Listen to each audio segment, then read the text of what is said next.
Sa Belle's POV. After 5 years, nakaupo ako sa swivel chair ko dito sa opisina. Buong araw ako nag-aayos ng mga files para sa meeting bukas. Araw-araw ito ang trabaho ko. Hindi ka pa ba uuwi? Tanong sa akin ni Justin. Mamaya pa po sir, sagot ko sa kanya. Umuwi na tayo kanina pa. Hinahanap na tayo ng mga bata. Nakangiting sabi niya sa akin. Sige na nga. Nakangiting sagot ko sa kanya. Nagtatrabaho ako sa company bilang sekretary ni Justin, ang kapatid ng yumao kong asawa. Siya ang tumulong sa akin noong mga panahong hirap na hirap ako, lalo na nung lumalaki na ang tiyan ko pero hindi pa ako nakakalakad. Umuwi siya sa probinsya para alagaan ako. Siya rin ang naging ama sa mga anak ko. Kasama ko rin siya nung nanganganak ako. Ewan ko ba't di pa rin to nag-aasawa hanggang ngayon? Wala rin tong dinadalang babae kila mommy. Siguro wala pa tong balak na magseryoso. Sa loob ng 5 taon, naging matatag ako. Para sa mga mahal ko sa buhay ang dahilan kung bakit pinipilit ko pa rin lumaban. After ko manganak noon, pumasok ulit ako sa college at tinapos kong kurso ko. Let's go! Sabi sa akin ni Justin. Inayos ko ang bag ko at sabay kaming lumabas sa building. Sumabay ako sa kanya sa kotse niya. Palaging ganito, minsan napapagkamala na siyang asawa ko. Malambing din siya kagaya ni Jake. Ang kaibahan lang nila, masungit sobrang asawa ko. At si Justin, sakto lang kasungitan. Masayahin to at mabait, lalo na sa mga pamangkin niya. Are you okay? Dinig kong tanong niya sa akin. Okay lang ako, sagot ko sa kanya. Kinuha naman niya ang kamay ko at hawak nito habang nagmamaneho siya. Naalala ko dati palagi nitong ginagawa tuwing pinapakalma nila ako. Madalas akong nagwawala kapag naalala kong asawa ko. Daan muna tayo sa drive-thru para ibili natin ang chicken ng mga bata. Nakangiting sabi niya. Sigurado ako matutuwa sila pagdating natin. Sabi ko naman sa kanya. Ngumiti naman to sa akin. Dumaan kami sa fast food chain at bumili ng chicken. Pagkarating namin sa bahay, nauna ako bumaba kaysa kay Justin. Sinilubong ako ng 2 kong anak. Kamba na naging anak namin ni Jake. Sina Ashley at Ashmar, babae at lalaki. Mommy! Tawag nila sa akin. Na-miss niyo ba si Mommy? Tanong ko sa kanila. Of course, Mommy. Everyday ka po namin nami-miss. Sagot sa akin ni Ashmar at tinalikan ako sa pisngi. How about Daddy? Na-miss niyo rin ba ako? Tanong sa kanila ni Justin. Daddy! Kumala sila sa pagkakayakap sa akin at mabilis na pumunta kay Justin. Wow, chicken! Masayang bulalas naman ni Ashley. Your favorite? Nakangiting sabi ni Justin sa anak ko. Thank you, Daddy. Sabay na pasasalamat nila kay Justin. Hinalikan din nila ito. Matatalino ang mga anak ko. Alam nila na tito nila si Justin pero sabi nila, mas gusto nila ang daddy ang tawag dito. You're welcome, kiddos. Let's get inside. Kainin na natin to. Masayang sabi ni Justin. Napangiti naman ako pero parang may pumatak na luha sa mga mata ko. Masaya ako pero naalala kong asawa ko. Ganyan din kaya siya kung nandito pa siya? Ganito rin kaya kami. Siguro maingay din ang buong bahay tuwing uuwi siya. You're crying. May problema ba? Tanong sa akin ni Justin. Niyakap ko siya bigla. Masaya lang ako dahil lagi siyang nasa tabi ko. Thank you. Umiiyak na pasasalamat ko sa kanya. Pero nasa niyang luha ko. Stop crying. Baka isipin ng mga bata, inaway kita. Nakangiting sabi niya sa akin. Niyakap ko siya nang mahigpit. Ikaw kasi pinapaiyak mo ko eh. Sabi ko sa kanya, wala akong maalala na inaway kita. Kunot noong sabi niya pa sa akin, sobrang bait mo kasi. Nakangusong sabi ko sa kanya. Narinig ko naman tong tumawa. Kala ko naman kung ano na. Ang cute mo, parang yung kambal. Sabi niya sabay kurot sa pisngi ko. Aray! Medyo reklamo ko sa kanya pero tumawa lamang ito. Mommy, we're hungry na po. Sabi ni Ashley. Ay, sorry baby, let's get inside na. Nahihiyang sabi ko sa anak ko. Tumingin ako kay Justin na may malawak ng ngiti. Binuhat niya ang mga bata at pumasok kami sa loob ng bahay. Dito kami nakatira sa bahay namin ng asawa ko. Gusto kong alagaan ang mga alaala namin ng asawa ko. Noon natatakot akong bumalik dito pero nilabanan ko yun para sa mga anak ko. Umakyat muna ako sa kwarto namin at nagbihis ng pambahay. Napangiti ako habang nakatingin sa litrato ng asawa ko. Minsan dito natutulog si Justin, lalo na kapag Friday. Namimiss daw kasi niya lagi ang mga bata, kaya lagi siyang pumupunta rito. Naging ama siya ng mga bata sa loob ng 5 taon. Naalala ko pa nung anak ako, siya ang kasama ko. Nahimatay pa siya noon kaya kapag binabalikan ko, natatawa talaga ako. Bumaba na ako sa dining room para mag-asikaso pero pagpasok ko nakita ko si Mommy at si Mara. Mommy, hello po. Namiss ko po kayo. Masayang sambit ko at saka ko siya niyakap. Ako rin, namiss ko kayo. Lalo na tong mga apo ko. Nakangiting sabi ni Mommy. Si Justin naman busy sa pag-ayos ng mga kubyerto sa mesa at tinulungan siya ni Mara. Pumasok ako sa kusina para tulungan si Justin. Ako na dyan, sabi ko sa kanya. Ako na, kaya ko na to. Umupo ka na lamang doon.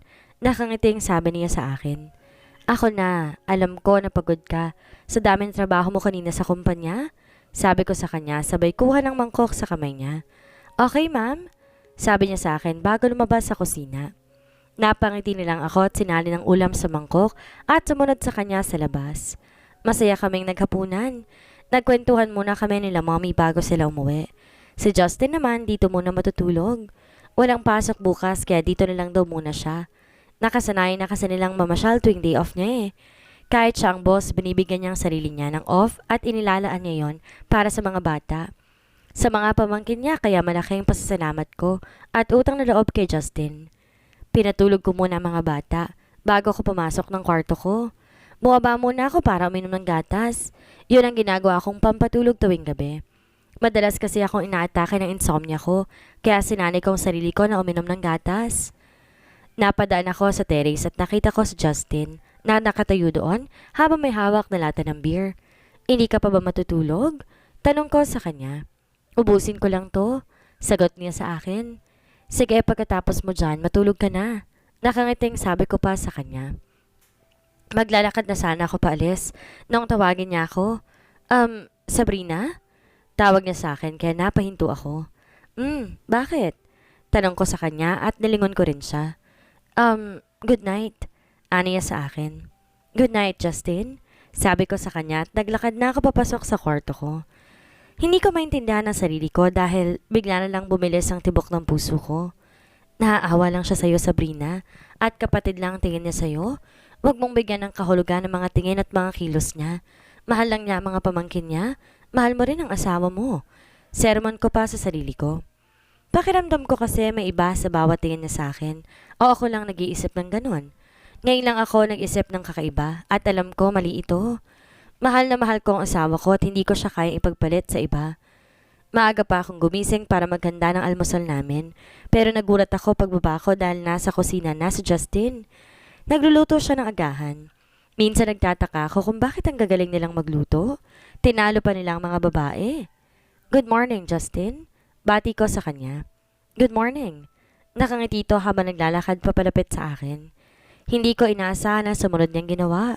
Hinalikan niya ako sa noo at ako naman, gulat na gulat, dahil ito ang unang beses na ginawa niya yon.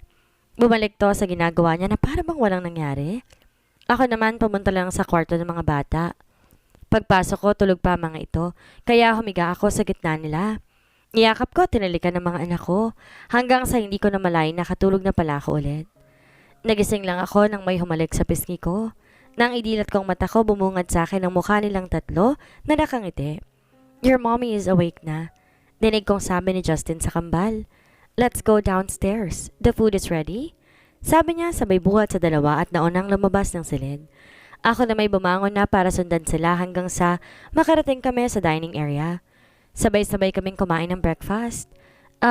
Sabrina, I want to ask if you want to come with me. Tanong niya sa akin. Saan ka pupunta? Tanong ko sa kanya.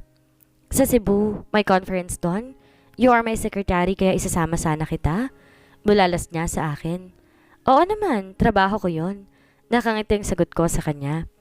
1 week tayo doon. Sabi niya na kinagulat ko. 1 week? Pag-uulit ko pa sa sinabi niya. Parang di ko yata kayang 1 linggo na hindi kasama ang mga anak ko.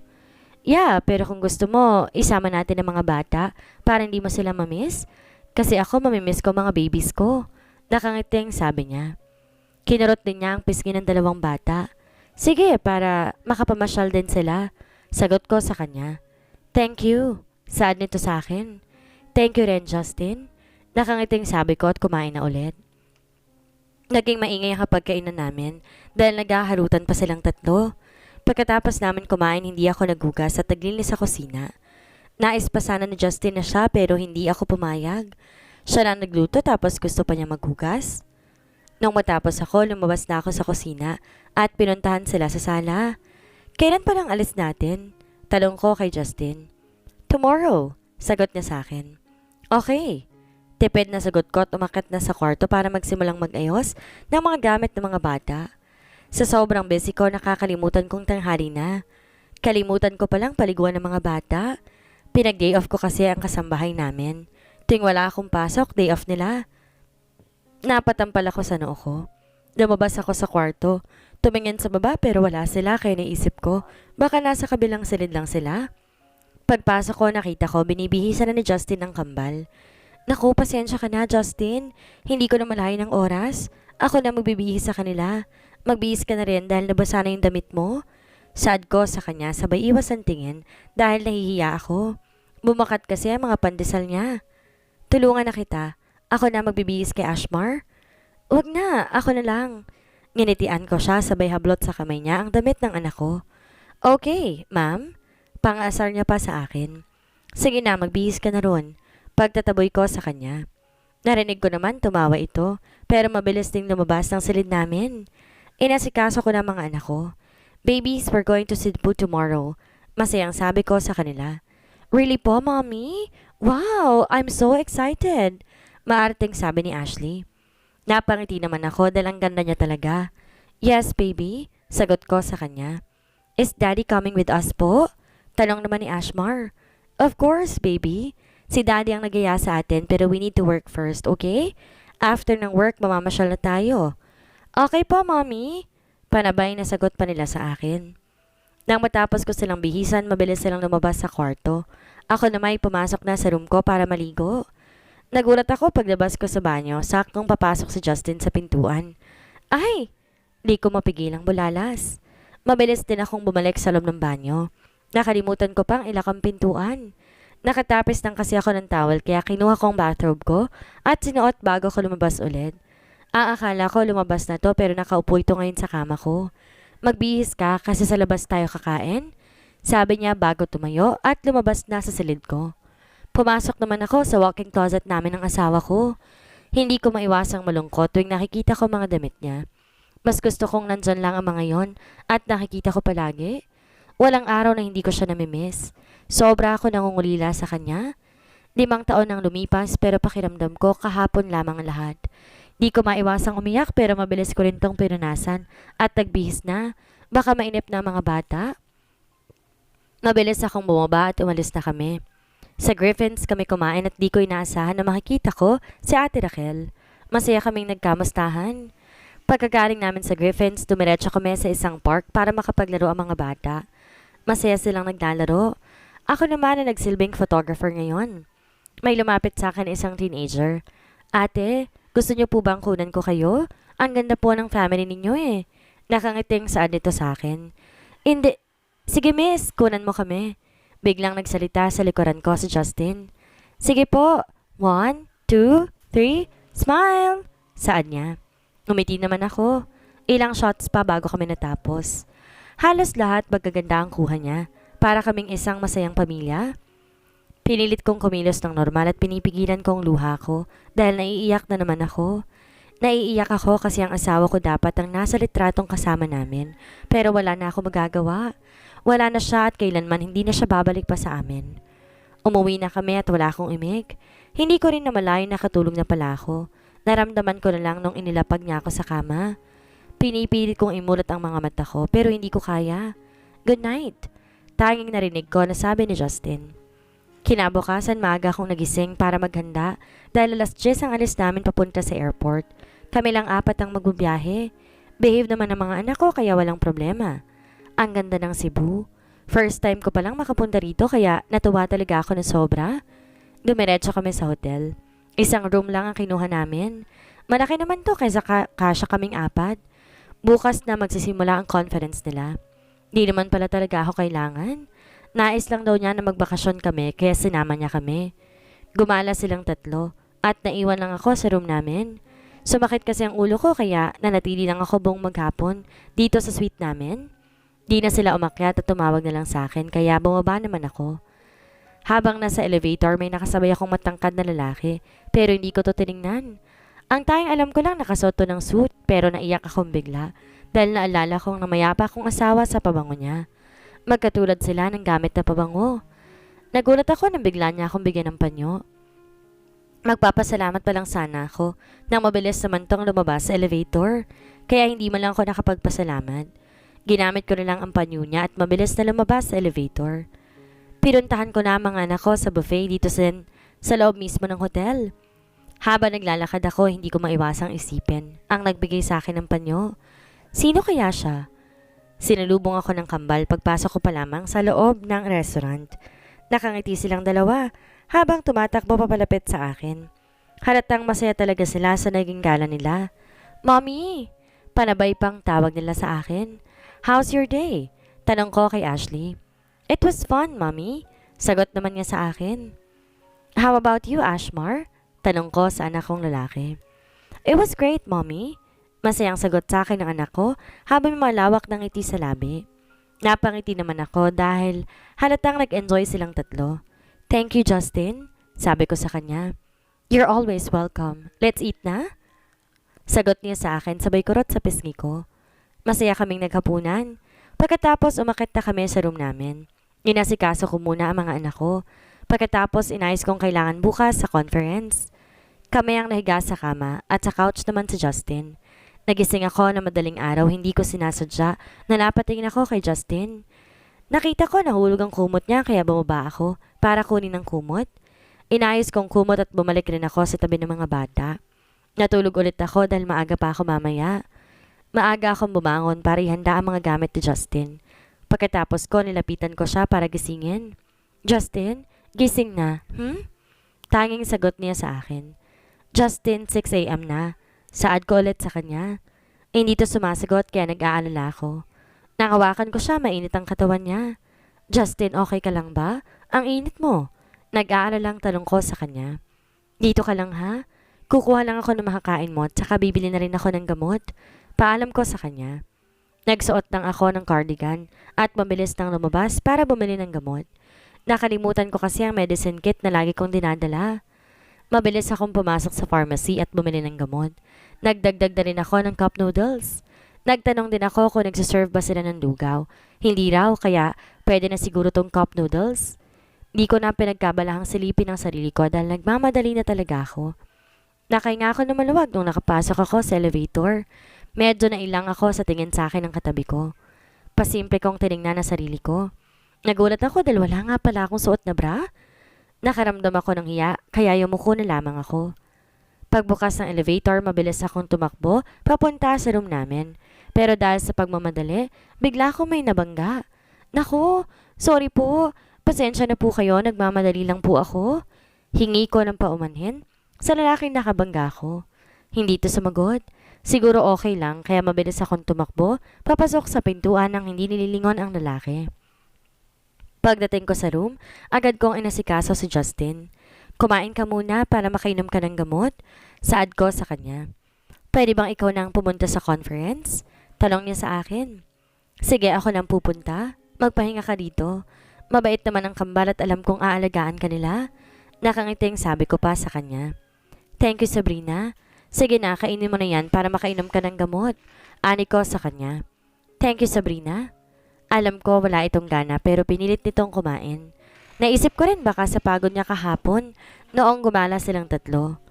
Pagkatapos kong asikasuhin si Justin, naligo na ako at nagayak papunta sa conference. Alas 8 ang simula ng conference at 8:30 na. Naiinis pa ako dahil ang tagal ng elevator kaya wala akong choice kundi ang gumamit ng hagdan paakyat sa itaas. Mula sa floor ng room namin, sa pang-apat na palapag ang conference room. Hingal na hingal ako. Bakit bang malas ng araw na to? Kaya mo yan, Sabel? Ani ko sa sarili. Alam ko na late na ako, pero hindi po pwedeng hindi ako tumuloy. Habang papalapit ako sa pintuan ng conference room, medyo nakaramdam ako ng kaba. Nagdadalawang isip ako. Pagbukas ko ng pintuan, nagulat pa ako dahil lahat sila ay nakatingin sa akin. Good morning. I'm sorry, I'm late. I'm here in behalf of Mr. Justin Morales. Pakilala ko sa kanila. Ngumiti naman sila sa akin, kaya pumasok na ako. Umupo na lang ako dito sa bandang likuran. Tahimik ako nakikinig. May lalaking nasa pinakaunang hanin ng mga upuan. Kapag nakatalikod siya para siyang si Jake. Di ko maiwasang sulyapan siya ng palihim. Pero kapag nakatalikod lang naman, tsaka imposible dahil patay ng asawa ko.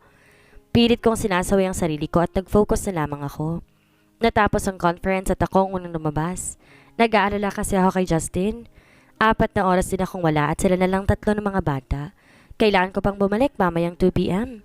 Lunch break na namin. Sumakay kaagad ako sa elevator pababa at pagkarating ko na sa lid namin, nakita ko inaalagaan ng mga anak ko ang Daddy Justin nila. Daddy, magpagaling ka po.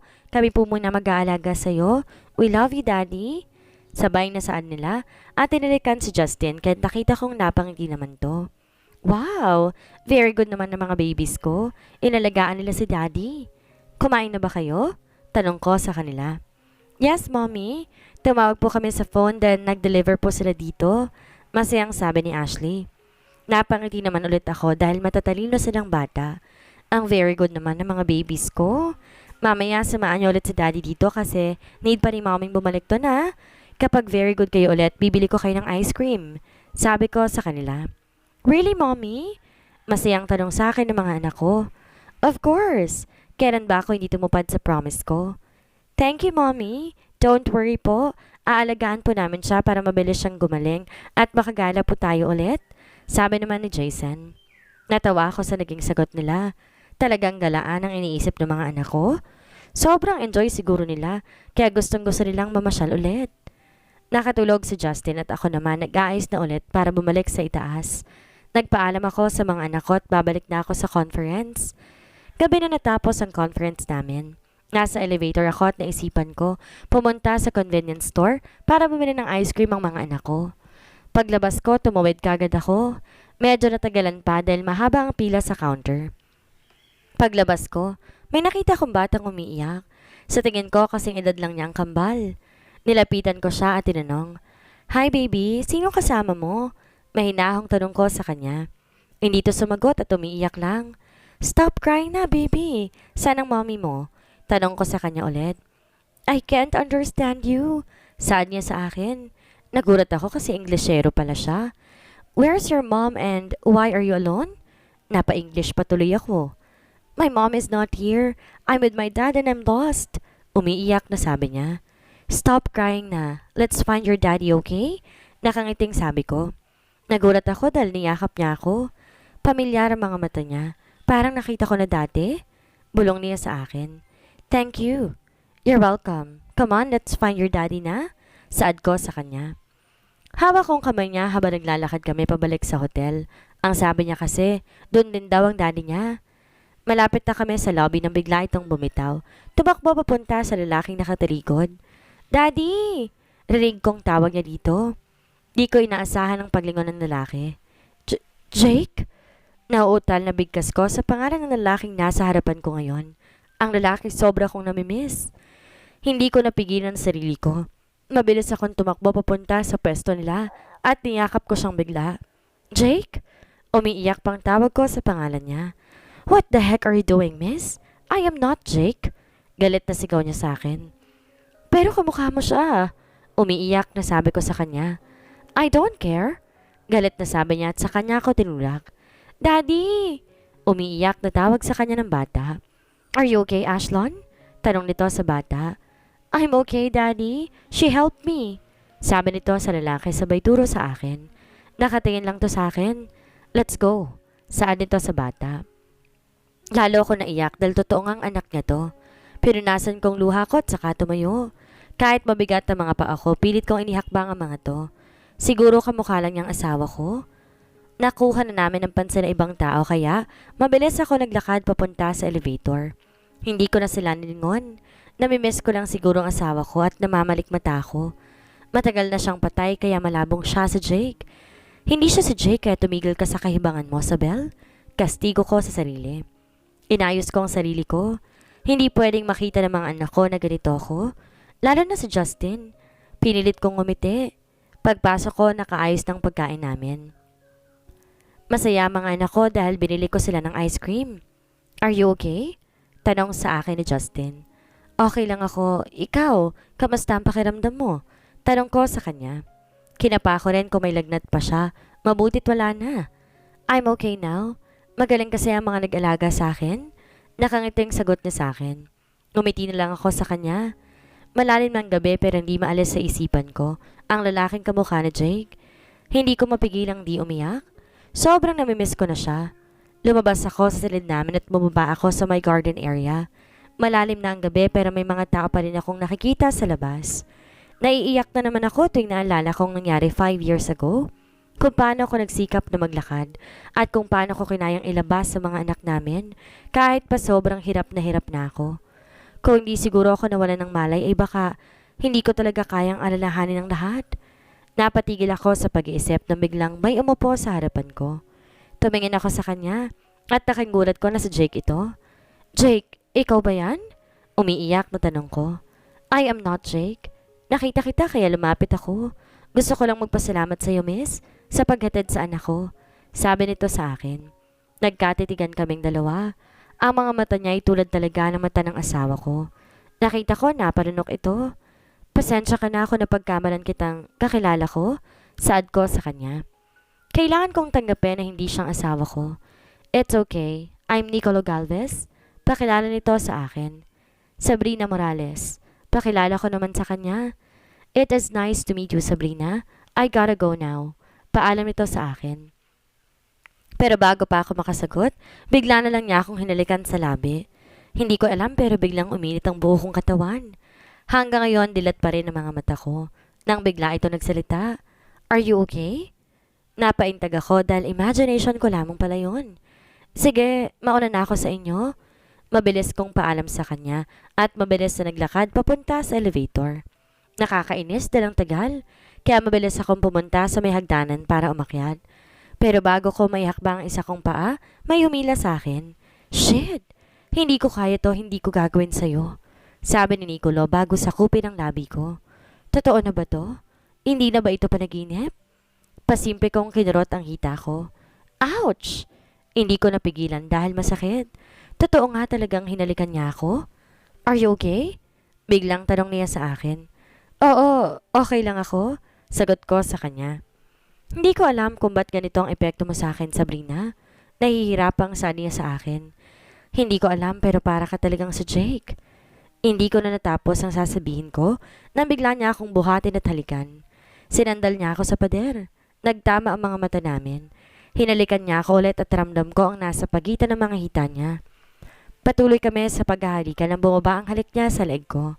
Nataranta ako dahil baka bigla niya akong lagyan ng marka sa leeg. Nicolo! Pinipigilan ko siya pero katunog naman yon ay ang ungol ko. Gusto kong kutusan ang sarili ko.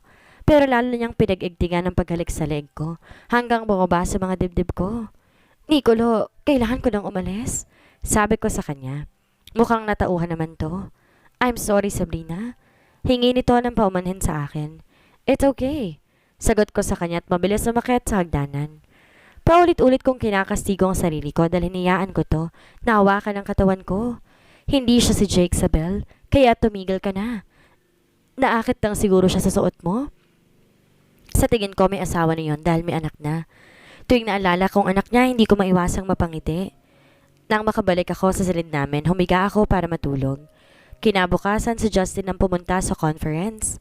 Kami ng mga bata lalabas ngayon para doon kumain sa fast food. Masayang kumakain ng dalawa kong anak. Nagulat ako dahil sumisigaw ang mga ito. Daddy! Dinig kong sigaw nila. Nang lumingon ako ay nakita ko si Justin na nakangiti habang papalapit sa amin. Tapos na ba ang conference? Tanong ko sa kanya. Yeah, finally makakagala na tayo. Nakangiting sabi pa niya. Pagbaba sa may lobby si Nicolo na may nakasabay siya na babae na umiiyak sa elevator. Wala sa sariling dinukot ang panyo sa kanyang bulsa at ibinigay sa babae. Una niyang napansin ang hubog ng katawan nito, ang kinis ng balat nito at ang tangos ng ilong nito. Hindi ito nakatingin sa kanya pero ang ganda ng mukha nito. May kung anong damdamin tong nararamdaman. Saktong pagbukas ng elevator, mabilis siyang lumabas. Shit, Nicolo! Asik nito sa sarili dahil nakaramdam to ng init ng katawan. Buong gabi siyang di makatulog. Iniisip ang babaeng nasa elevator.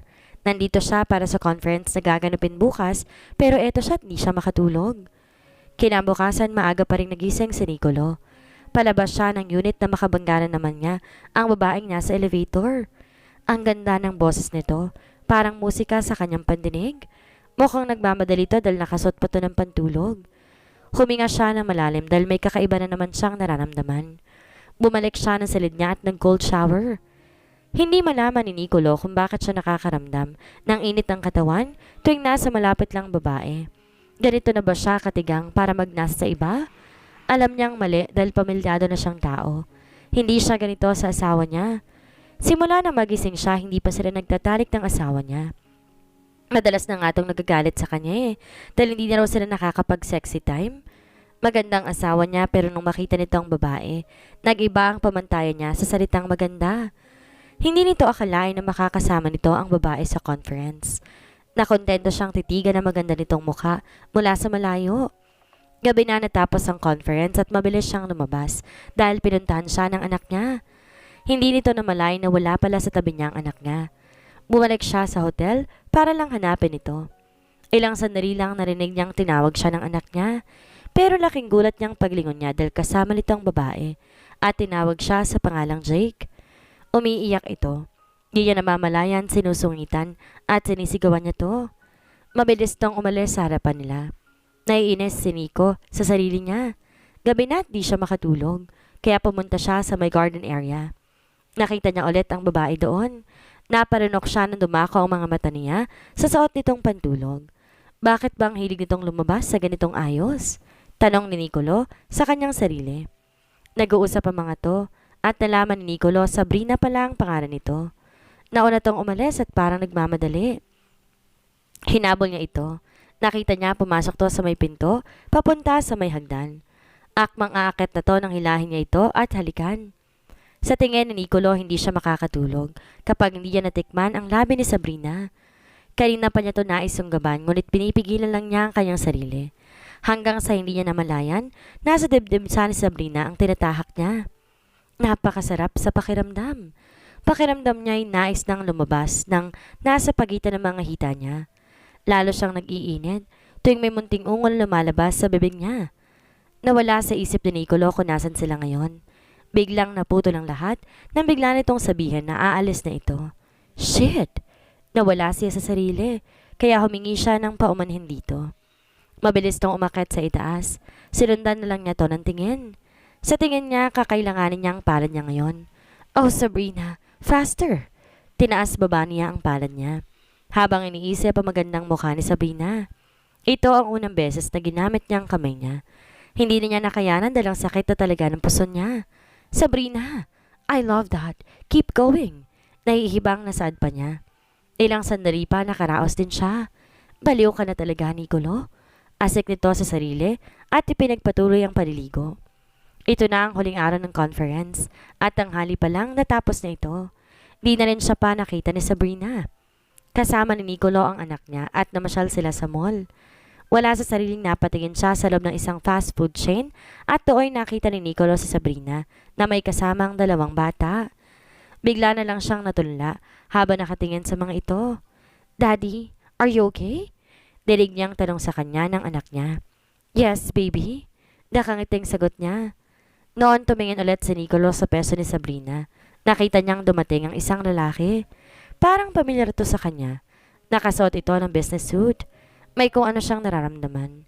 Bakit nasasaktan siya? Bakit parang pakiramdam niya dapat naroon sa peso ng lalaki? Huminga na lang siya ng malalim at umalis na sila ng anak niya. Siguro kailangan niya nang umuwi sa asawa niya. Isang linggo na rin ito, yung huling pagkikita nila. Sino nga kaya ang lalaking nagngangalang Nicolo? Bakit kamukha ito na namayapang asawa ni Isabel na si Karim? O si Karim at Nicolo kaya ay iisa? Yan ang ating aalamin sa susunod nating kabanata.